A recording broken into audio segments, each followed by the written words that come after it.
سرتاج صاحب، آپ کیا سمجھتے ہیں کہ بنیادی محرکات کیا تھے مشرقی پاکستان کے سانحے کے، اور اس کا لیسن کیا ہے ہمارے لیے؟ جو بنیادی اس کتاب کا جو ایک میسج سمجھ لیں وہ ہے کہ جب بھی ہم نے جمہوری اصولوں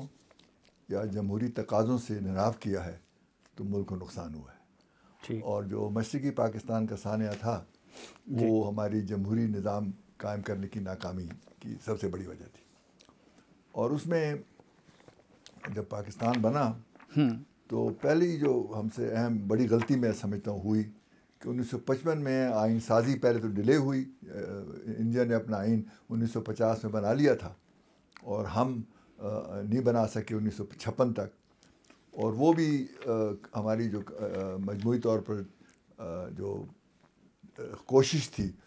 اس کو دھچکا یوں لگا کہ قائد اعظم میں 1 سال کے بعد چلے گئے 1948 میں، پھر قائد ملت۔ تو جو لیڈر ہوتے ہیں آزادی کے، ان کا یہ بہت ایک اہم فریضہ ہوتا ہے کہ جو مشکل سوالات ہیں یا مسئلے ہیں ان کو حل کریں۔ تو وہ چونکہ نہیں تھے تو ہمارے ہاں جو بنیادی مسائل تھے کہ صدارتی نظام ہو یا پارلیمنٹری، پروونشل اٹانومی کتنی ہو، اسلام کا رول کیا ہے، یہ مسئلے حل نہیں ہوئے تھے۔ تو اس پر کافی بحث ہوئی۔ تو جب 56 کا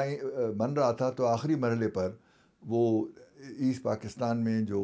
میجورٹی تھی ان کی، وہ انہوں نے غیر جمہوری طور پر ختم کر دی اور یہاں کے 4 صوبوں کو ضم کر دیا 1 یونٹ میں، اور دونوں کو برابر کر کے 300 میں سے 150 نشستیں دے دی۔ تو یہ ہمارے جمہوری عمل کا ایک نفی تھی ایک لحاظ سے۔ تو اس کا ظاہر ہے کہ بڑا برا ریئیکشن وہاں پہ ہوا، اور اس سے پہلے آپ نے دیکھا ہوگا کہ اردو کو قومی زبان ڈکلیئر کیا گیا تھا 49 میں، تو وہ بھی اس سے بنگالی لینگویج موومنٹ شروع ہو چکی تھی۔ تو یہ دونوں چیزیں مل کر عمل وہاں سے جو علیحدگی کا شروع ہوا۔ اس کے 3 سال کے بعد مارشل لا آ گیا، تو اس نے رہی صحیح کیسر بھی پوری کر دی۔ ایوب خان نے جب اکتوبر 58 میں مارشل لا لگایا تو پاور مرکوز ہو گئی ایوب خان کے ہاتھ میں، اور ایک طرح کا ویسٹ پاکستان کا، کیونکہ وہ اسٹرانگ سینٹر میں بلیو کرتے تھے۔ تو جب ایوب خان کا آئین آیا 62 کا، تو اس میں زیادہ اختیارات مرکز کے پاس تھے، اور جو وہاں پہ نامینیٹڈ گورنر تھا اس کے پاس زیادہ اختیار تھا بجائے الیکٹڈ اسمبلی کی۔ تو یہ تھا وہ سفر جس سے شروع ہوا۔ پھر 65 کی جب لڑائی ہوئی اس میں وہ بالکل آئسولیٹ ہوئے، تو اس سے مزید دوری ہو گئی، اور اس کے 6 مہینے کے بعد 65 کی لڑائی کے مجیب اپنے 6 نکاتی پروگرام سامنے لے آیا مارچ 66 میں کہ ہمیں میکسیمم پروونشل اٹانومی دے اور مرکز میں صرف 4 مضمون ہوں۔ تو وہ پھر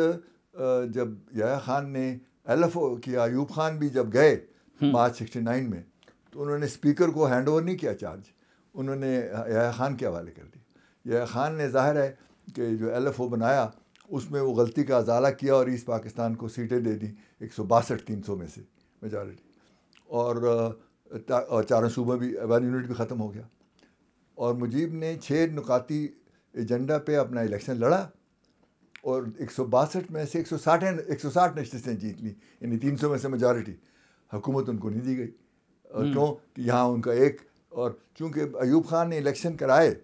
یحییٰ خان نے الیکشن کرائے 70 میں پاکستان بننے کے 23 سال کے بعد،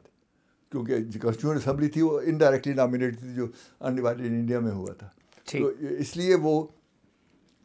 جب سیاسی عمل نہیں تھا، ہماری پارٹیاں اگر وہاں کام کر رہی ہوتیں اور مشرقی پاکستان میں مسلم لیگ کی یا کسی اور جماعت کی سیٹیں ہوتیں تو اس پاکستان بنگلہ دیش نہ بنتا۔ سرتاج صاحب، آپ نے بجا فرمایا کہ بنیاد تو وہی ہے کہ جمہوریت نہ ہو تو اس طرح کے سانحات کے بنیادیں پڑ جاتی ہیں، لیکن یہ جو فیصلہ کن رول تھا، اب ایک سائیڈ اس کو بھٹو کے گلے میں ڈالتا ہے، دوسرا سائیڈ اس کو ایکسکلوسیو یحییٰ خان کے گلے میں ڈالتا ہے، تیسرا اس کو عالمی انڈیا اور روس وغیرہ کی سازش قرار دیتا ہے۔ تو اس میں 1 2 3 اگر آپ رسپانسبل قرار دے دے وہ فیصلہ کن مومنٹ کے لیے، تو کون؟ بھٹو ہے، یحییٰ ہے، مجیب ہے؟ تھوڑا سب ہے۔ میں تو کہتا ہوں کہ الیکشن کے بعد بھی اگر سیاسی لیڈروں کو موقع دیا جاتا ہے کہ نیگوشیٹ کرے بجائے یحییٰ نیگوشیٹ کرے، تو اس سے وہ کوئی نہ کوئی رستہ نکال لیتے 6 پوائنٹ کے اندر بھی۔ جب آپ کو یاد ہوگا جب ہماری جمہوریت تھی 50s میں، معمولی بھی تھی، اچھی نہیں تھی، لیکن سہروردی، محمد علی بوگرا، خواجہ ناظم الدین، یہ وہاں کے وزیر اعظم اور وہ بنے، تو اس لیے ان کو احساس تھا کہ ہم کر رہے ہیں۔ تو یہ ایک کمپاؤنڈنگ تھا، یعنی اس میں، اور بھٹو صاحب نے ظاہر ہے کہ نعرہ لگایا، اور وہ بات جیسے میں نے پہلے کہا کہ ایک بھی امیدوار ویسٹ پاکستان کا ایسٹ پاکستان میں الیکٹ نہیں ہوا، اور ویسٹ پاکستان کا صرف ایک، ایسٹ پاکستان کا صرف ایک نور الامین یہاں پہ الیکٹ ہوا. تو میں نے اس وقت اپنی ڈائری میں لکھا we seem to have voted for separation, کیونکہ وہ حالات ایسے تھے کہ ہم وہ نہیں کر سکتے تھے.